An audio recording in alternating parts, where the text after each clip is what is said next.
Chapter 2 encompasses the chemistry of life.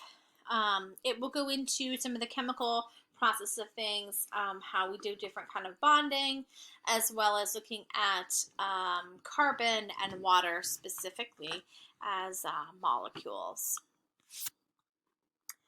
So again, we're going to talk about atoms and elements. We're going to talk about ions, isotopes, bonds, molecules, and compounds. It's kind of our major discussion of topics. So when we think about elements, we can think about the periodic table of elements and matter. So matter takes up space and has mass, whether it's a living or non-living. So your cell takes up space and mass, but maybe your chair or your desk or your pencil or your computer or the couch takes up matter and space, and those things are what we consider non-living. So they are made up of elements as well. There are 92 types of matter, therefore 92 types of elements. There are more than 92 elements on the periodic table of elements, however, but these are the ones that are steadfast 92. When we think about organisms, though, organisms are living. They are primarily 96% of only 4 entire elements on that whole table of 92 plus elements. And they are basically composed of carbon, basically, the most abundant, hydrogen, nitrogen, and oxygen.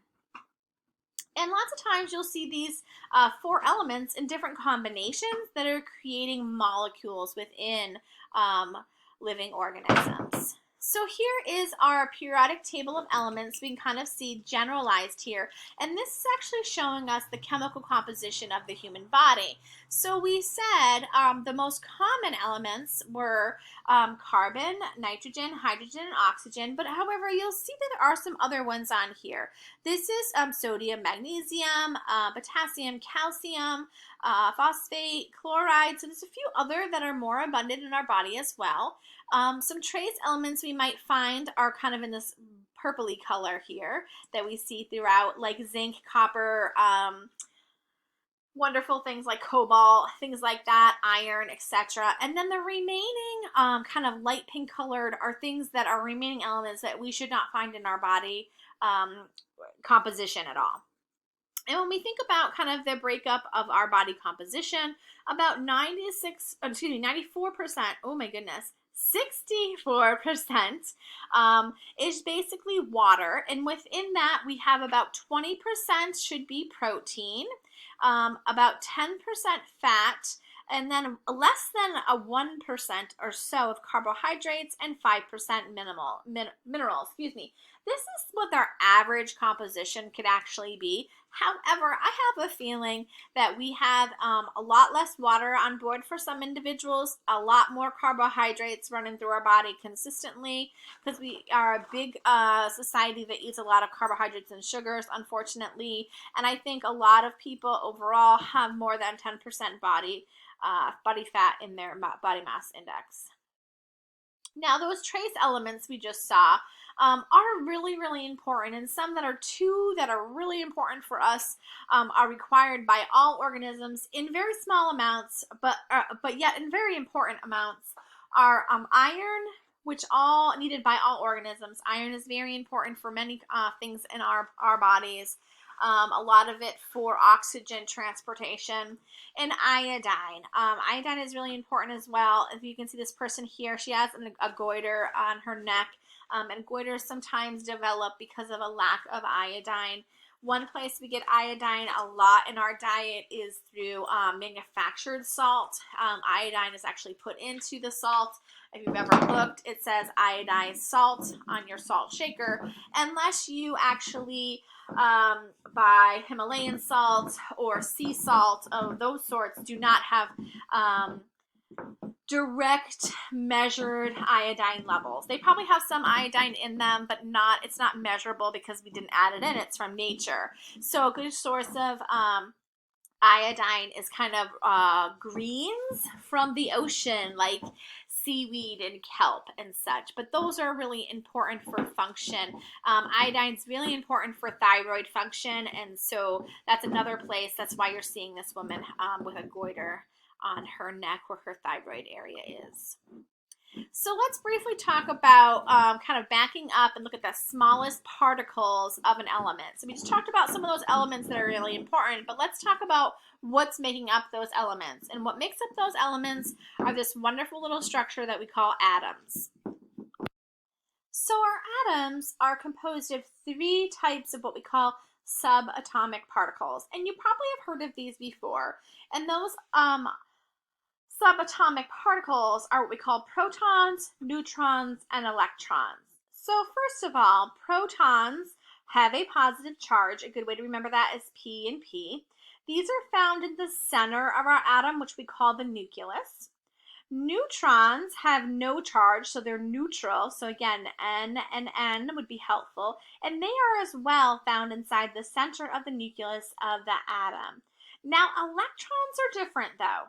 Electrons have a negative charge, so that doesn't really make any kind of sense with the lettering here. So you're going to have to remember that electrons are always negative, protons are positive, and neutrons have no charge at all. These electrons do not sit in the nucleus though, but what they do is kind of orbit the nucleus in what we call electron shells or kind of orbits around the atom. So they kind of almost like free float around the atom. So if you were to look at a typical, what we think of as an atom, this is what we would normally see and what you might think of in your head when you think of an atom.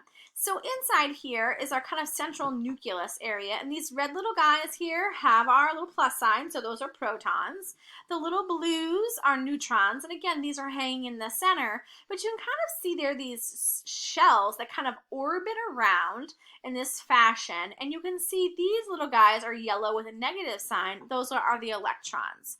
So the electrons closest to our nucleus, so the ones that sit closest to, have less energy than those that are farther away. So the farther away, the more energy they have. And the energy that we're talking about is what we call potential energy. And that is just meaning that everything, living or non-living, has the potential to have energy, the potential to do something. So the electrons that are farthest out have the most potential energy to have bonds with other atoms. Okay, so let's back up for a minute and just talk about potential energy for a moment. So if I have a pencil on my desk per se, that pencil is just sitting there stationary, but it has the potential for it to actually move. Now, because it's a non-living thing, it needs some force act upon it to actually move. So let's say me as the human, I'm going to actually just kind of flick it with my finger. When I give that force to the pencil, all the potential energy that it has is now kinetic energy because it's moving and now it's rolling off the table onto the floor. So everything has potential energy. It just needs a force acted upon it. Because these electrons sit farthest out here in these rings, it gives it the most potential to actually do something with another atom that might be nearby, and that would cause it to do some type of bonding with that particular element. So every single element on that periodic table of element is a type of atom. And so therefore it has an atomic symbol. So the example I'm going to show you is carbon, because carbon is the most relevant in our body. And when we look at this, so each of these types of elements is represented by a symbol. And so that symbol usually, not always, is the letter of the first name of the actual element. So here we have carbon, and C is the atomic symbol. But this does not hold true for all elements. Keep that in mind. All elements have to have a symbol, but they don't always have to have the kind of first letter. So usually it's one letter or possibly two. It is always capitalized. So if it's by itself, it's capitalized. If there are two letters, the first letter is always capitalized. And then you'll see there are some numbers near that symbol. Now, of these two numbers, the larger number represents the mass number. So this actual atom's kind of mass number, which is 12. And what that number represents is the total protons plus the count of neutrons. So it's what's basically inside the nucleus of our wonderful atom. The smaller number, which we can kind of see here, represents the atomic number. An atomic number is the number of protons in the nucleus. So if I need to figure out this, so this number right here tells me the protons and the neutrons inside the nucleus. I don't really know how many there are of each at this point. But if I look at my atomic number is 6 per chance. And so this is telling me actually how many protons are inside that nucleus. So if I wanted to figure out how many neutrons are there, so I would take my number 12 and I would minus 6 protons, and therefore I would have 6 neutrons inside of this particular atom. So if we were to look at the periodic table, we could kind of figure that out. So the number of protons in an element, the number of neutrons in an element, and the number of electrons. Well, we didn't talk about that. Well, let's see. So for example, if we were to look at these 5, and I would love for you to do this at home, I want you to calculate the proton number, the electron number, and the neutron number. Now, what I didn't tell you was that in order for our elements to work properly, they have to have the same number of protons as they do electrons. So, if I pull my pen up here, what you need to know is that protons, whatever that number might be, equals the same number of electrons. So, what I'm going to actually say is number of protons, okay, has to equal the number of electrons. So, in our last scenario, we knew we were working with carbon. Okay, we knew the atomic mass was 12. We knew that the atomic number was 6. So in order to figure this out, we had this. Now this represents the number of protons. So this is P. And this 6 told me that there are 6 neutrons inside the nucleus. But how many electrons are there? Well, basically, if protons and electrons have to equal each other, then there has to be 6 electrons as well. So what I would like you to do is to take these 5 elements and pull up a periodic table of elements. You can you can Google search one real quick, a periodic table of elements, and I want you to figure out, take that mass number. Now what you will know is there are significant digits usually, and you're going to figure that out, subtract that actual atomic number, so you can figure out how many protons versus how many neutrons there are. And again, protons have to equal neutrons. So if you figure out the protons, then you'll know the neutrons. Oh, I forgot that I put this in here. Sorry. Yeah. So if you look at this, you can kind of see these are a little bit hard to read. You can look up the actual numbers. Now, most of these have 3 significant digits, so you're going to have to use probably a calculator to figure out most of these.